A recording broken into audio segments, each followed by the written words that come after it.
appropriately. Item 13 on your agenda is a report and motion from the Council on separate representation in conveyancing transactions. I'll invite Ross Mackay to present this report and proceed thereafter. Good morning, ladies and gentlemen. Hopefully this will be a relatively short talk for you. I'm here to present the report of the Working Party on separate representation in relation to borrower-lender transactions. Now, you should all hopefully have received a copy of that report, digested its findings and approved or disapproved of its recommendation. So I don't intend to repeat it here. Briefly, the process has taken over 2 years. This topic has been under debate over that length of time. It was at the AGM in 2011 when the point came up for debate, as raised by the Scottish Law Agents Society. There was duly debate during 2011. At the AGM last year, it was proposed to set up a working party to look more closely into the topic, but with the general seal of approval of the Council to move in that direction. The working party has met several times over the course of the last year, taken numerous soundings from third parties. And at the end of the day, we have put forward a recommendation to you to amend the conflict of interest rules in relation to allowing agents to act for both borrower and lender. The pros and cons of that decision are set out in the report at some length. I don't intend to go into them either. There are a few points which I'll possibly highlight which aren't really cleared in the report particularly. For example, this area of joint representation already has been looked at closely in commercial loans. In the commercial sector, it is the norm to have separate representation. It is only logical, in my view, that we extend that to residential securities as well. It's always struck me as being highly logical that I can act in a £500,000 residential mortgage, but not in a £50,000 commercial loan. There's no reason behind that. The other point which a lot of members have put to us in this regard is that if we are going to introduce separate representation, it should be at our instigation, it should be our separate rules and not those of the lenders. There's a large concern that the culling of panels, which has been going on incrementally over the last 2 years, 3 years, is ongoing, and that the days of open panels when any solicitor can act for any lender are a thing of history. That trend is continuing and will continue to grow, and it's therefore only appropriate that the society and our membership take their own view as to that process. The issue, however, is not black and white. As I say, there are pros and there are cons. And I think it's important that if the profession moves down this road towards a change in the rules, that we are aware of that. There will be consequences. There may be unintended consequences. There may be consequences we're just not aware of in project. But it is a point of principle, I feel, that we should be moving towards separate representation in relation to security transactions for all the reasons that are set out in the report. I would say, in my personal view, that it's not an end in itself.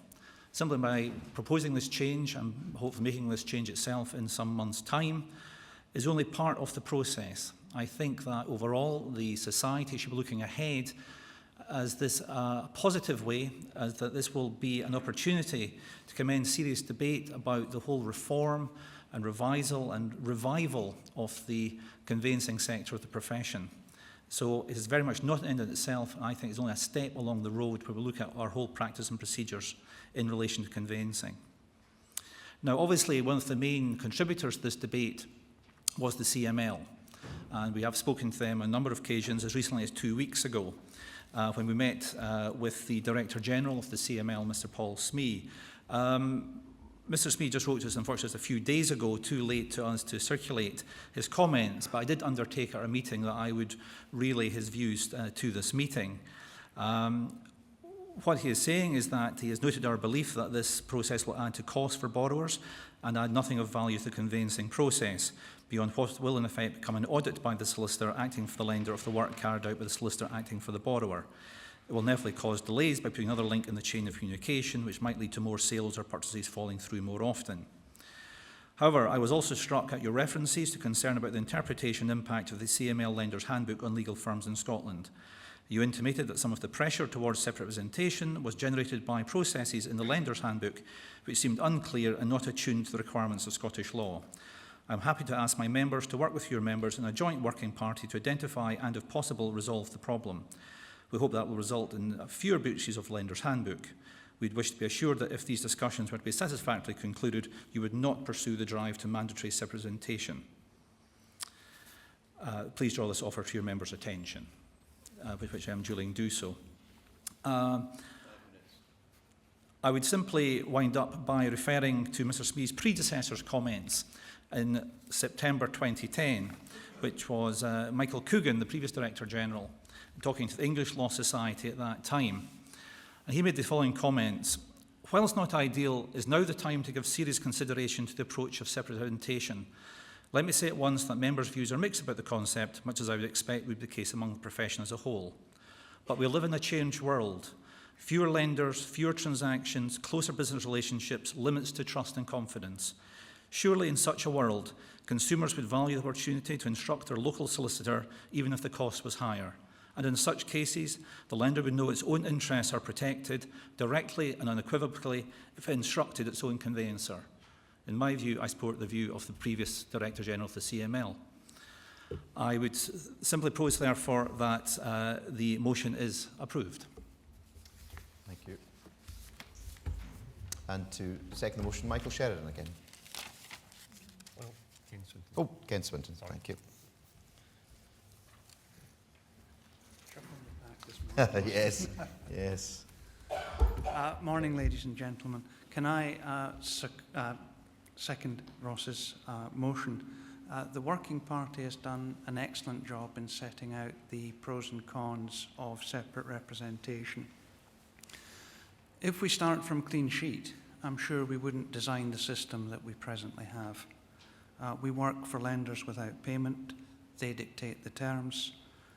Those relate not only to title conditions, but now in relation to identifying credit risk and detecting mortgage fraud. Solicitors are not there to be policemen, nor intelligence officers. I would suggest, therefore, that the motion is entirely appropriate.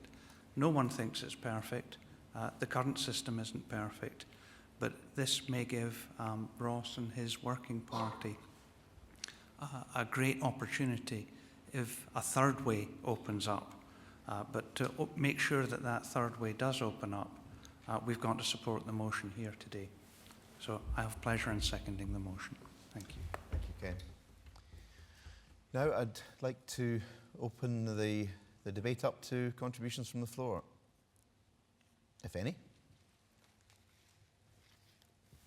Graham.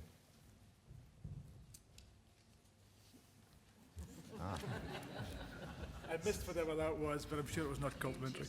There's no way that in 5 minutes, or even if I stretch it to 6 or maybe even 7 with indulgence, that I'm going to cover all the points I need to cover here.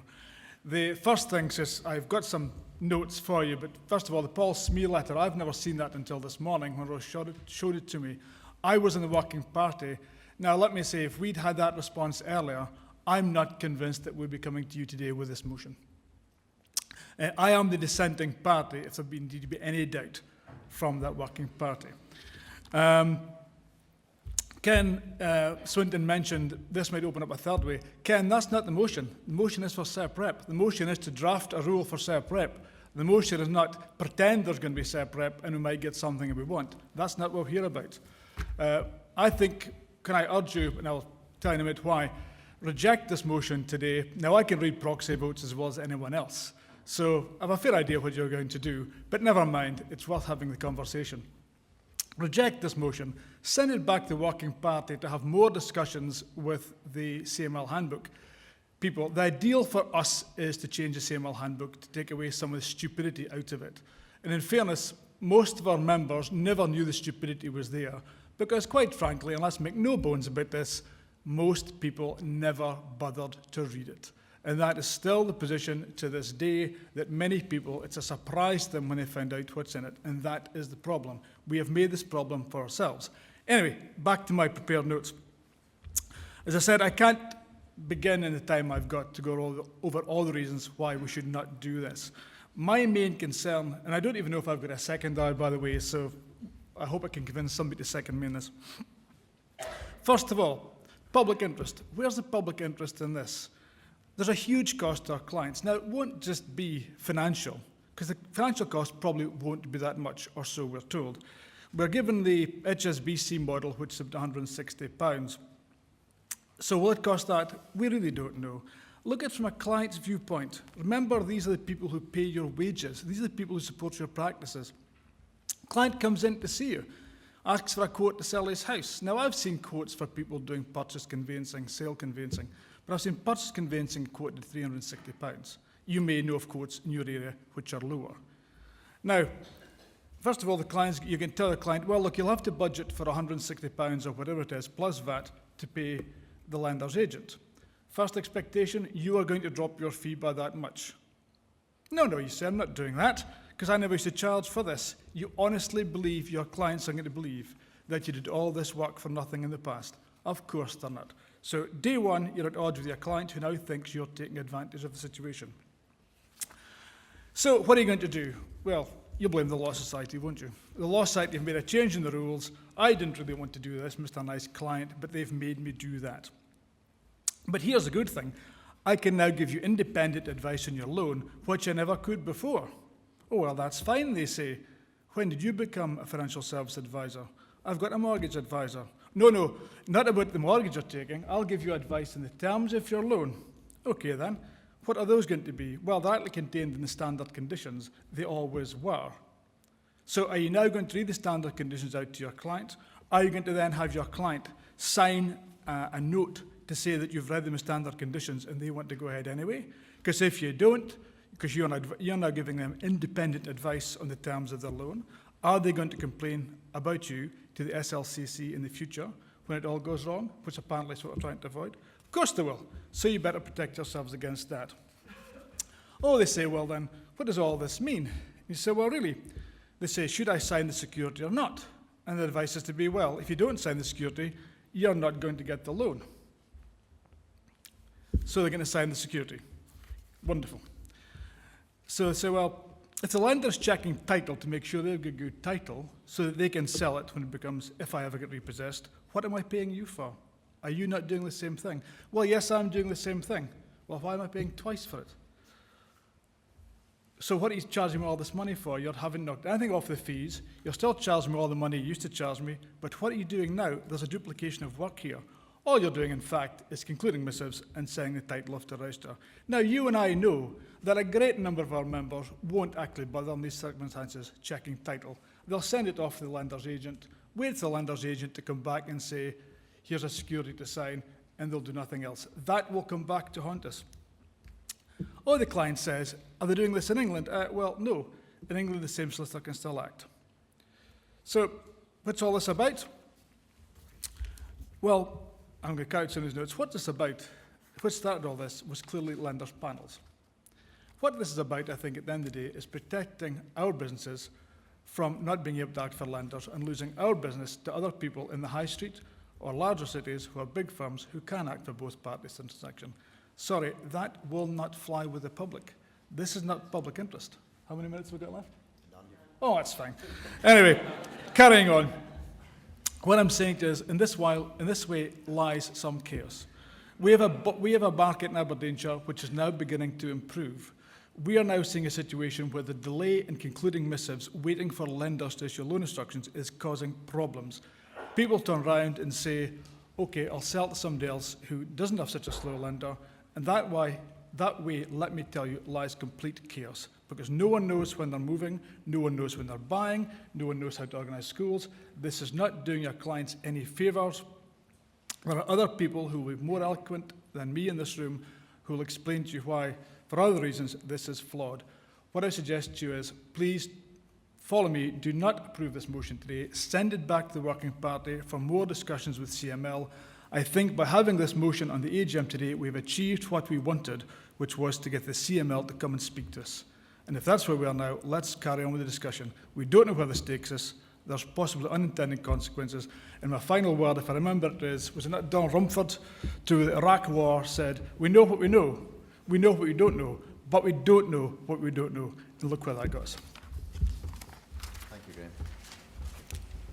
Right, other contributions? Yes, now who's that chap? I seem to remember him from somewhere. What's your name, sir? For the purpose of the record, Richie Edinburgh. I would like to support Graham Matthews because I think that this is not the panacea that the proposers of this motion think it's going to be. Because if this is about conflict of interest, and the key word in that is if, then the rules already deal with conflict of interest. If there is a conflict of interest between either the two clients or between the solicitor and the client, the rules already prohibit solicitors from acting. So we do not need to amend the rules if there's an actual conflict of interest. Furthermore, this will, as Graham has said, lead to expense and delay. Now, the procedure for making practice rules is unbelievably complicated, and it involves other people apart from the members of the society, and in particular, it involves the Lord President of the Court of Session, who, when he's considering rules that are put to him, has to take into account representations from anybody that he considers to be relevant. Now, we've already heard that the CML are likely to be making representations about these rules. It's inconceivable that the consumer lobby will not also be making representations about these rules. So you may end up, if these, this is obviously not the motion to amend the rules itself today, but if the rules are amended and put forward to the Lord President, we may end up with a situation where he says, well, that's very interesting, but taking account these other matters, I'm not going to approve these rules. So I think the suggestion, or indeed I'm happy to second a motion, that this motion be taken back, reviewed again by the Working Party in the light of the approach from the CML, and I would formally second that motion. Thank you, Bruce. Other contributions? Yes, Mr. Donaldson.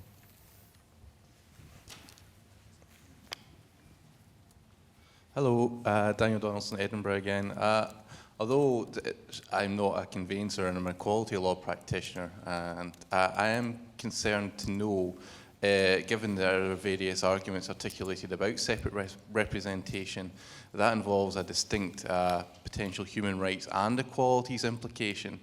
Most notably, fair representation and a fair hearing being the obvious one that comes to mind, and avoiding conflict of interest, as both parties have alluded to, but also from an equality of opportunity point of view, because, say, for instance, off the top of my head, you're a young family and you're buying your first house, it's going to be quite expensive and potential additional costs may be involved.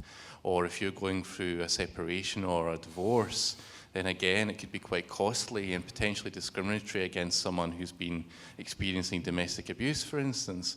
So what I'm asking, and this is not a motion in itself, is, again, has a full equality impact assessment and a human rights impact assessment been prepared in respect of this amendment to the practicing rules? As stated previously at the last AGM, it is a legal requirement that both are carried out. And I checked last night and I couldn't find any documentation that suggested that had been done. Accordingly, perhaps someone who was involved could answer that question either in the affirmative or in the negative, so I can further consider and make up my mind. Okay. Ross, can I ask you that first of all? I would say there's no formal assessment, but I would say that Professor Kay Hampton is one of the country's leading equality lawyers and academics, was on the Working Party and was quite satisfied that everything was carried out in an appropriate fashion. Thank you. Other comments or questions? Yes, Stuart. Stuart Nesmith, Solicitor Paisley. I also convene the Law Society's Access to Justice Committee. I support this proposed change in practice rules. I think there's a wider perspective to be considered. In my opinion, I think it's manifestly obvious that there is an inherent conflict between a borrower and a lender. Their interests do not coincide. The practice rules allowing solicitors to act as borrower and lender in domestic conveyancing transactions arises from the fact that it is considered, or has been historically, that the borrower is in no negotiating position at all, and the terms are the terms, and the solicitor who is buying their house is dealing with their conveyancing, dealing with buying the house, dealing with land issues, identifying what they're getting, all the things a buyer wants from the conveyancing transaction, and the security is just an afterthought.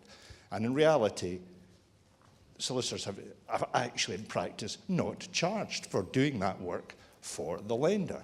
But the world has changed. The lenders are now conducting themselves in a different way.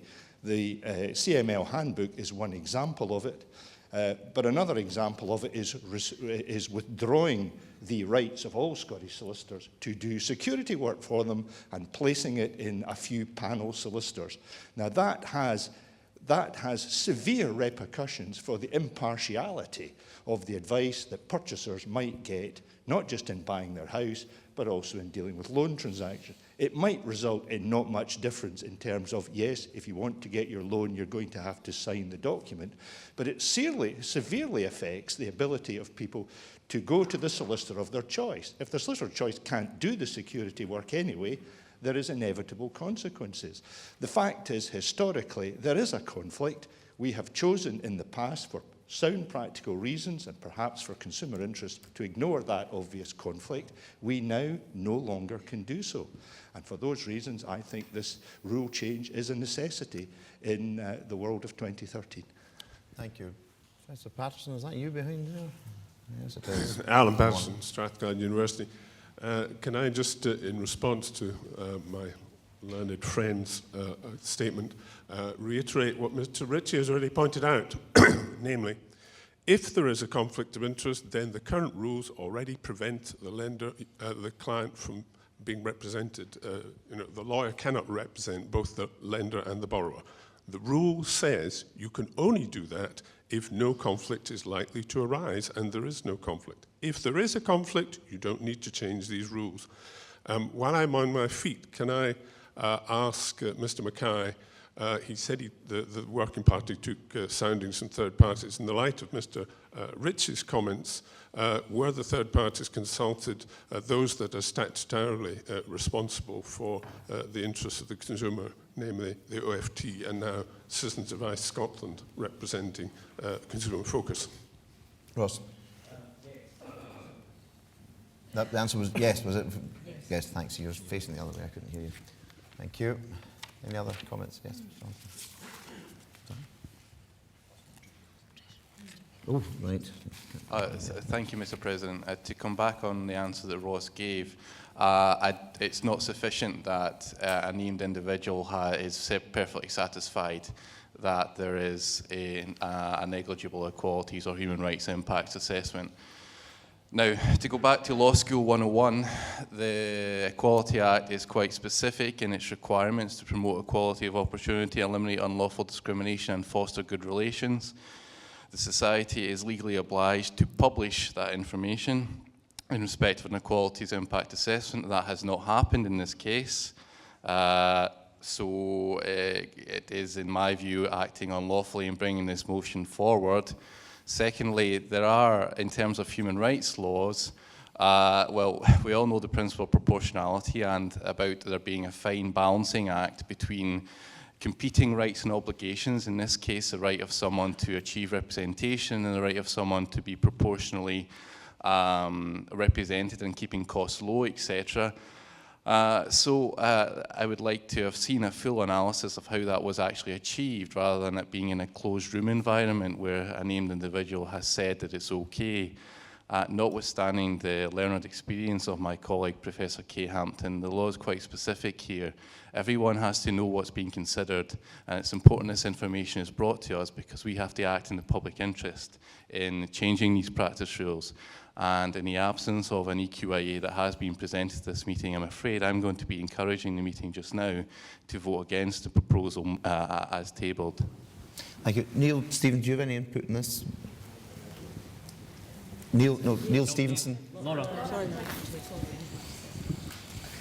Thank you very much. I just wanted to clarify one point. The starting point is perhaps that we don't have a legal requirement to produce an equality impact assessment. Our key legal requirement under the Equality Act 2010 is to ensure that we follow something called the general duties in the work that we do. There is some confusion. Under a previous equalities legislation, we were a named body that had a requirement to carry out equality impact assessments, but the Scottish Government, for reasons that we're not actually clear on, took us out with that gambit when they passed regulations under the new Act. The Council did, however, approve an approach where we would do equality impact assessments because they wanted to ensure we followed best practice and not just our minimum legal requirements. That system's just been updated, and in fact, in light of really helpful feedback from Mr. Donaldson at the last AGM, we actually increased the content in that around human rights legislation, and we're rolling out training at the moment staff, which took place last week and is again scheduled next week. In terms of this specific proposal, we often evolve our thinking about qualities as we go. Even in terms of our licensed provider scheme, we've done several draft assessments, but it won't be finalised until the scheme itself is finalised, and we're still negotiating some of the details of that. And that will be the same with separate representation, that as Ross Mackay has said, it's been in the thinking from the start, but after today's decision is where we're actually looking at having a formal a policy and a rule, and that gives us something much more specific to assess. And at that point, we will be looking at it in more detail. So I hope that's helpful for the room, and we're grateful for the input Daniel's given in the past that's helped inform our impact assessment system. Thanks, Neil. David Newton, were you wanting to speak? Yes, if I could say a few words, Mr. President. I would like to support Graham Matthews in what he's said. I think whichever way you look at this, it is going to cost our clients considerably more money if we went ahead with this rule at the end of the day and required other firms to deal with the security matters. There's the questions of funds transferring and everything else. I can visualise that the day of doing same-day purchase and sale transactions would be gone, and you would be in very great difficulty in bringing it all together and get into one heck of a problem. For all these reasons, I don't think we've looked at this closely enough and clearly enough, and I certainly support Graham on what he says, that this should go back and be looked at again, and the comments of the CML should be taken on board. Thank you. Duncan, did you have your hand up? Duncan Murray, Solicitor, Edinburgh. I think perhaps Mr. Donaldson is getting the cart slightly before the horse in terms of impact assessments. It appears to me that this motion is simply to bring matters back to a September special general meeting, and it is at that point, it seems to me, that the appropriate papers should be prepared and consideration given. This is simply an indicative position being adopted by the meeting today if it was to support the motion, and I think these are matters which must properly be considered, and clearly it's taking account of Bruce Ritchie's point, and it's regrettable to me to be speaking contrary to Bruce's position, which I think must be about the first time that's ever happened in my experience at the Law Society, that I would urge the meeting to support this motion with a view to preparing matters going forward with a view to preparation of these rules. That will allow for the opportunity for further discussions with the CML during that period, and also, more particularly perhaps, discussion with the Lord President's office in terms of their approach to the rules as well. I would commend the motion to the meeting. Thank you. Okay, thank you. Gentleman in the front row. James Davidson, Stirling. I would just like to say, sorry, I came in late. I had settlements to attend to today. If SEP Rep comes in, I'll not be at this conference at all next year, because I'll still be waiting on loan funds coming in at 4 o'clock in the afternoon. I just feel that this whole business, I can see the arguments in favour of SEP Rep. We, like other firms, have had files pulled by lenders to check whether we've breached CML regulations, etc., etc. So we're in the firing line. I appreciate that, but I just think that settlements are going to become. I mean, I work at the coalface. I don't know how many people who are actually speaking about this deal with settlements, you know, and domestic transactions. It is going to be absolutely chaotic, as David here says. Purchases and sales simultaneously. I just dread to think how that's going to pan out. So we're in a real danger of holding the profession up to ridicule, because the papers and the consumer groups and everybody are going to have a field day if domestic conveyancing grinds to a complete halt. Some lenders, as we all know, anybody that deals with domestic conveyancing will know, some lenders are absolutely first class and everything falls into place. I mean, I can get a redemption statement within an hour with some lenders. I could even get loan funds. If papers arrived this morning, I could get them within 2 hours. Other lenders, it would take me a week to get that. You know, it's so variable. It's unbelievable. And I just feel that if SEP Rep comes in, it'll work, sure. It'll work fine with some lenders who appoint decent solicitors to deal with the thing, and you'll be able to liaise with them. But we can't rely on that. There'll be a whole load of other lenders that will use fly-by-nights, the whole system will be chaotic. And I'll tell you something, our staff will be absolutely frazzled, including me. Our nerves will be shot to bits as a result of this, because we'll have situations with removal vans sitting outside and nobody will be able to get in. So, thank you. Thanks for that. I'll get as many as I can. I would like to draw this to some kind of conclusion fairly soon. Yes, sir. Gordon Cameron, Edinburgh. I'm a coal-face worker, and I agree entirely with the last speaker. The only winner out of this is going to be the banks, because they're going to arrange all the bridging loans that we can't arrange anymore. Thank you for that. A couple more. Sorry, who's that just been hit? Yes, you, sir.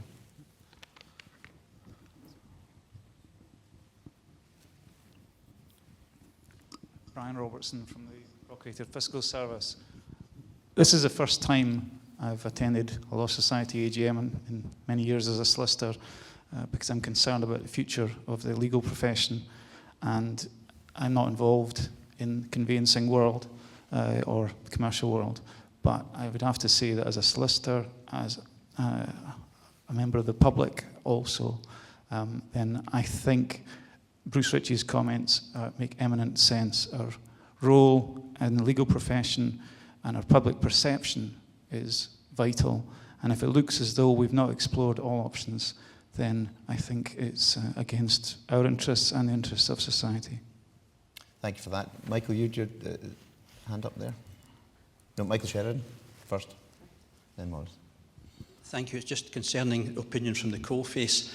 When the Scottish Law Agent Society first raised this a couple of years ago, I, as Secretary, received correspondence from members that were very doubtful about it, even opposed, in fact, on some occasions, very much opposed to it. Things seem to have moved on in the last 2 years, and the correspondence which I've received now is unanimously, and sometimes sadly, reflecting some of the issues that have been canvassed here today, fully supportive of separate representation. No, nothing against it in the correspondence which I received from the members in our society who are involved in this sort of work. I think Ken Swinton said at the beginning that it's not perfect, but certainly in the view of our membership appears preferable. Thank you. If I can say from the coalface the last 30 years, one thing I can talk about is the change in conveyancing processes and procedures that has taken place. My late father would not have recognised the systems that we use, and if it comes to lenders needing to lend and solicitors needing to settle and clients needing to get in, I've seen worse than this in the past that has been overcome by either changes in technology or changes in procedure. So I think to say that this is going to be Gotterdammerung, we're all going to fall off a cliff. You know, we've fallen off cliffs before and come back up. So it's just a point to make as a day-to-day practitioner. Morris, you had your hand up there. Morris Anderson, Solicitor Peebles. I support the motion. The point made by Bruce Ritchie and by Alan Patterson, namely that if there is a conflict, we shouldn't be acting, is all very well in theory. But in reality, who here has ever, in the middle of a conveyancing transaction, decided that a conflict has arisen to the extent that they have to pull out and advise either the lender or the borrower or both that they need to go elsewhere? I don't think anybody will have done that. So if the interest of a lender and a borrower inherently conflict, why make a difficult choice for the solicitor who gets stuck halfway through a transaction, realising that the CML regulations are overbearing and having to make the difficult decision as to whether or not to pull out, and if so, is he pulling out with regard to one or both of these clients? For these reasons, and also the fact that it's becoming harder and harder to comply in practical terms with the handbook, we are now being asked to hand files over. There are more and more claims coming in. Lenders are looking to have a go at solicitors. Why on earth should we take that risk? Let's just make it simple. We act for one or the other and give that client 100%. Okay, thanks. I'd like to just take a couple more comments because I do really want to move things along. Anybody desperate? Yes. Graham Gibson from Kirklands. I'd like to urge the Hall to support the motion. Yes, it will be different. But if those of you who can remember, cast your mind back to commercial conveyancing, when that was separated, that has proved a boon. The number of claims under the guarantee fund arising from commercial transactions is minuscule compared with those arising from residential. I don't think anybody has the answers, and as Ross said, nobody knows how this is going to pan out, but I would say that as a practicing conveyancer, we're in a toxic position just now on residential conveyancing. We have to move somewhere because we can't stay where we are for much longer. Thanks very much.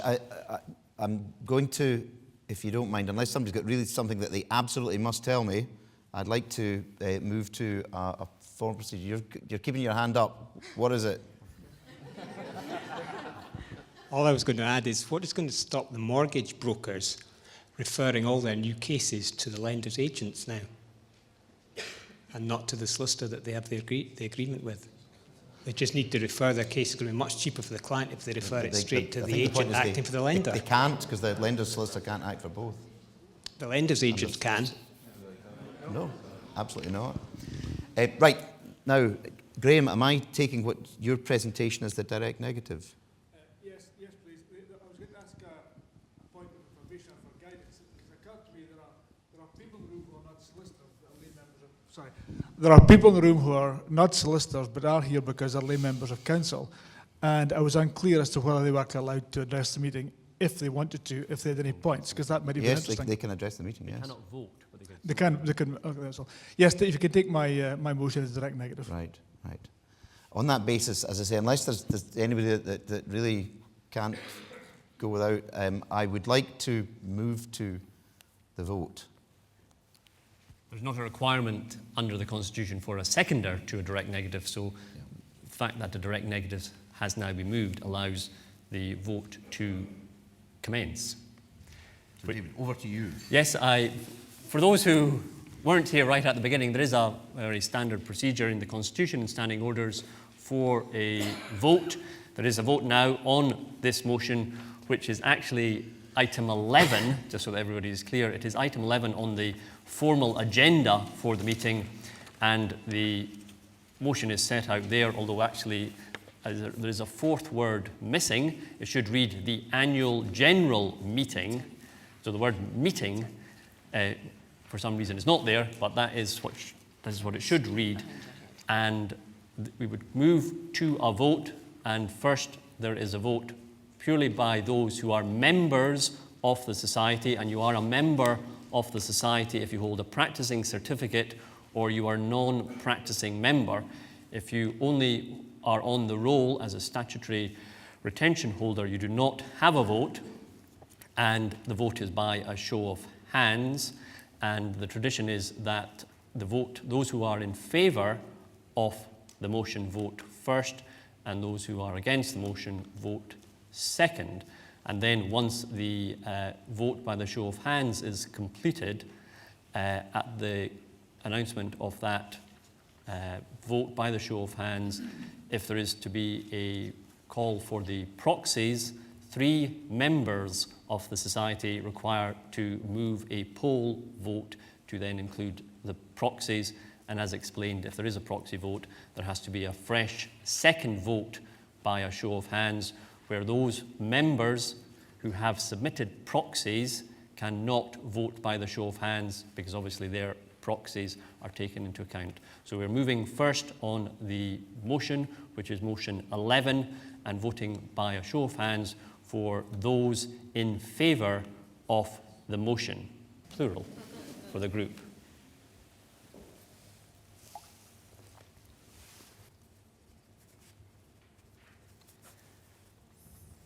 All counted? Are the tellers content that they've completed their hand vote for those in favour? Yep. Yes? Yep. Thank you. Now, those members who are not in favour of the motion, please individually show your hand and collectively show your hands.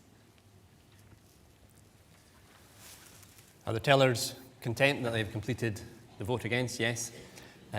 Could the tellers then count up cumulatively the votes for and against, and then once they have done that, approach the top table and present the vote to the President as the chair of the meeting. Thank you. Sorry, I should also have asked, this is my apology, those who wish to abstain by showing a hand, or hands, those who wish to abstain can abstain by showing a hand. Are there any abstentions who wish to show? 2. No, 3. Thank you. Thank you, Laura. You want? The result is in favour of the motion 58, against the motion 27. And 3 abstentions. 3 abstentions. So the motion by the show of hands is carried. I now ask, are there 3 members who wish to move a poll vote by asking for the proxies to be now included? Are there 3 such members? I'll take that as no, which means there is no vote by the proxies, and the motion, with the addition of the missing word, a meeting is carried on a hand vote by 48 votes to 27, with 58, I beg your pardon, 58, can't read my own writing, to 27 with 3 abstentions. Can I thank everybody for their contributions for and against? I've been at 1 or 2 other things, including the Glasgow Conveyancers Forum, and it is clear that there are very sensible and responsible views held on both sides and all sides of this argument, and I think it's we would commit ourselves to continuing to take the widest possible view of this, and indeed to liaising with CML and other stakeholders. By sheer coincidence, I was at a dinner last night sitting beside Ian Malloch, chairman of CML Scotland, and we had a very good and very positive, robust but constructive discussion about these matters. And in fact, my commitment was to email him straight away as soon as I heard the results. So I've now just done that. So bear in mind, we will be taking this forward with the vote having been taken, but you know, trying to deal with all sides of the argument. Thank you. Oh, sorry, Ross Mackay wanted to... Ross, sorry. Can you just reiterate those comments, Mr. President, that this process now is going forward. It is a process. We'll be meeting again in September with an actual rule change. But during that interim period, we will be speaking to the CML on a dual-track basis. My concern would be if this motion had been rejected, that this issue would go into the long grass forever, basically. Thanks for that.